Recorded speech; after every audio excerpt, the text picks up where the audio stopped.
Gente, vocês querem ver uma coisa? Olha a cadeira gamer do professor. É uma bela cadeira de praia. É, gente. Lutem pela educação, pela valorização do professor, para ele comprar uma cadeira decente para dar aula.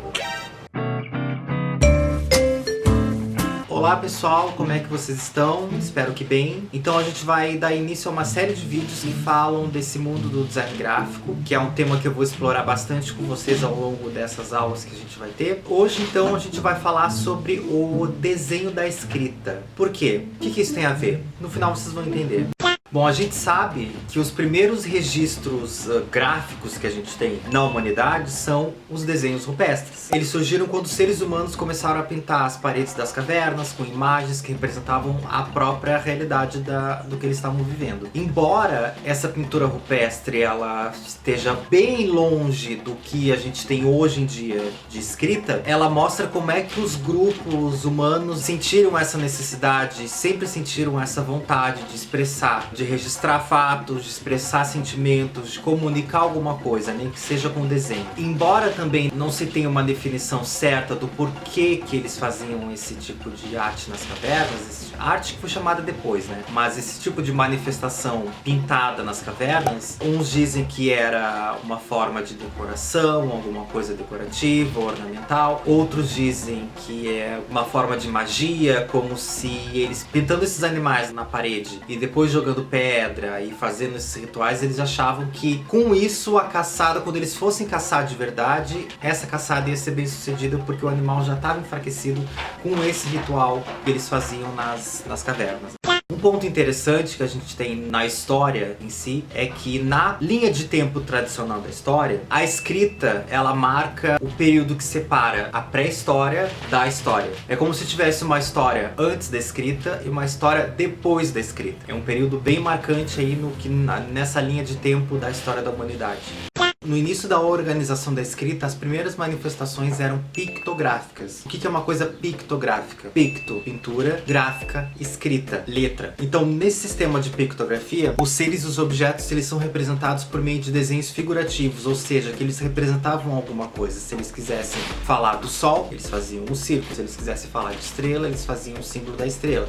Se eles quisessem falar de humano, eles faziam o símbolo do ser humano. Então, para que essa comunicação ficasse mais fácil, esses desenhos formavam um diálogo de desenhos figurativos. Com o tempo, esses desenhos eles foram se tornando mais abstratos, mais complexos e passaram a representar também ações e sentimentos. Então, esses desenhos pictografados, eles surgiram para facilitar a comunicação, que normalmente era uma comunicação religiosa ou era uma comunicação comercial. Para que a comunicação ficasse mais simples e mais fácil de ser compreendida por todos, né, principalmente no âmbito religioso e no âmbito comercial, foi que esses símbolos, essas pictografias, elas foram surgindo de maneira simples e depois de uma maneira mais complexa, mais característica de uma estrutura social. Já que cada sociedade tinha a sua cultura, a sua forma de viver, foi que essas pictografias elas foram adquirindo característica nas mais diversas culturas. Por exemplo, na cultura mesopotâmica tinha um tipo de escrita, na cultura egípcia tinha um outro tipo de escrita e na China, na Ásia, tinha um outro tipo de escrita.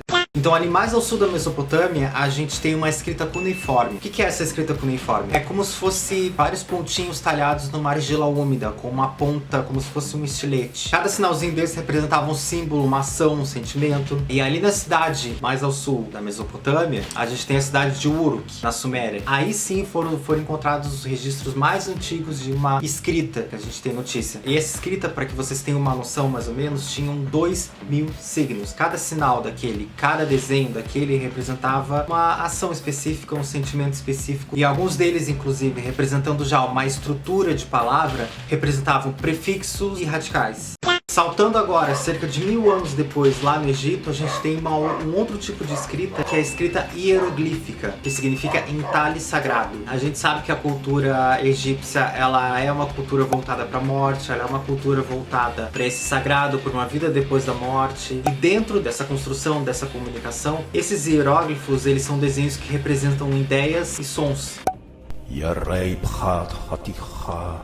Abhat mer sepot yitientosiatio Rachuninsum Maria Shamsu Sinhoel Jajaf Yana Heime in Suwore, Tii, Anachte, Rinnen Yates, Juja, Rinnen Mates, Chuja, Heime Penne Insu Tanacht, Tasche Fruse Ekarai, Mheite en Harina. E naquele tempo, o domínio da escrita e o domínio desses significados, eles eram exclusivos de certos profissionais. Esses profissionais eram chamados de escribas. Tanto os caracteres cuneiformes quanto os caracteres hieroglíficos, eles são os exemplos mais antigos de uma escrita ideográfica. O que é uma escrita ideográfica? É uma escrita que representa uma ideia. Eles não tinham a estrutura de uma palavra. Esses caracteres organizados é que contavam a história. Não tinha artigo, não tinha preposição, não tinha uma estrutura de uma palavra completa, mas sim vários símbolos que, colocados ou um do lado do outro ou um embaixo do outro, eles contavam alguma coisa. Outro exemplo de escrita, que é uma escrita bem diferente da nossa, é a escrita chinesa. Os mais antigos registros desse tipo de cultura datam de cerca de 3.500 anos atrás. Mas dizem que é bem mais antigo que isso, que a tradição de uma escrita chinesa é muito mais antiga do que 3.000 anos. Inicialmente, essa escrita chinesa ela representava somente ideias e não sons. Com o tempo, eles começaram a introduzir os sinais fonéticos e começaram a representar, além de ideias, as palavras começavam a representar sons. Daí a gente chega nos fenícios. Por que eu me empolguei quando eu falei dos fenícios? Porque os fenícios criaram o sistema alfabeto, que eram 22 letras, que eles representavam os principais sons da língua desse povo, que era um povo ali que habitava uma faixinha estreita de terra situada ali no Mediterrâneo e as montanhas do atual Líbano. Por ser um sistema que pegou ali na atividade comercial, ele acabou se expandindo por todo o mar Mediterrâneo. E aí, posteriormente, os gregos pegaram esse alfabeto fenício e acrescentaram as vogais. E aí todo mundo já sabe, né? O alfabeto fenício é que foi a origem desses sistemas alfabéticos modernos que a gente tem hoje, que é o grego, o árabe, o hebreu e o latino. Pelo amor de Deus, não esse latino, esse latino. O alfabeto latino ou romano é o sistema de escrita que deu origem à língua portuguesa.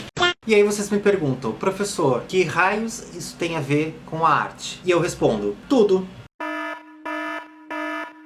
Pensem comigo uma coisa, a caligrafia, ou seja, o modo como vocês escrevem é como se fosse uma ilustração de vocês mesmos. É como se fosse um registro de cada pessoa. Por exemplo, o jeito como tu escreve, o teu traço, é uma forma de identidade, uma forma de identificar quem tu é. Além da fotografia, além da caricatura, além da pintura, uma pintura, por exemplo, super realista, ou até uma pintura que seja abstrata, mas que ela de alguma forma represente nós mesmos, por exemplo, se eu me fotografar, se eu fizer uma caricatura de mim mesmo, se eu fizer uma pintura, seja realista ou seja uma pintura mais abstrata de mim mesmo. Todas essas formas vão ser formas de me identificar. Eu vou olhar aquela fotografia, eu vou olhar aquela caricatura, eu vou olhar aquela pintura e vou dizer: olha lá o professor de artes. Nossa, parece o professor de artes. O jeito como tu escreve, a forma como tu escreve, o teu traço, a tua linha, na forma como tu escreve uma palavra, é uma forma de identificar quem tu é. Vocês nunca ouviram falar, por exemplo... Ah, mas quem escreveu isso aí não foi fulano. Ah, essa letra aí não parece do fulano.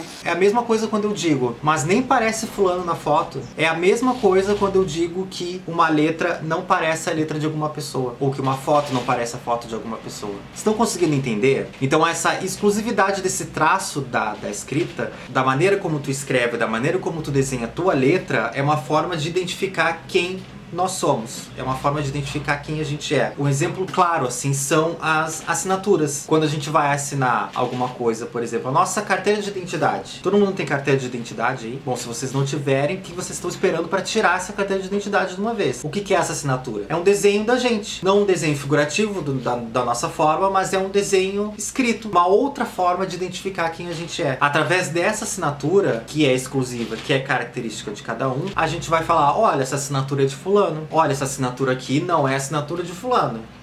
Pode ser que esteja falsificando a assinatura de alguém, o que corresponde a crime. Não pode? Uma outra forma da gente ver como essa escrita tem tudo a ver com a arte, como esse desenho da escrita tem tudo a ver com a arte, são as artes gráficas. Artes gráficas, grafia, corresponde a marcas, deixar marcas. E esse conceito pode também se estender ao fato da escrita, de escrever. Grafia pode ser considerado também escrita. Então, nos próximos encontros, a gente vai seguir essa linha do design gráfico. A gente vai falar um pouco de fonte, a gente vai falar um pouco de logotipo, o cartaz. Então essa aula de hoje foi um tema introdutório desse desenho da escrita como identificação de nós mesmos e como ao longo da história a gente veio vindo até chegar no que a gente hoje tem de alfabeto e formas de comunicar, que é a escrita. Então tá, pessoal, era isso. Espero que vocês tenham entendido. Se não entenderam, mandem mensagem que eu respondo, tá? Até a próxima aula. Tchau!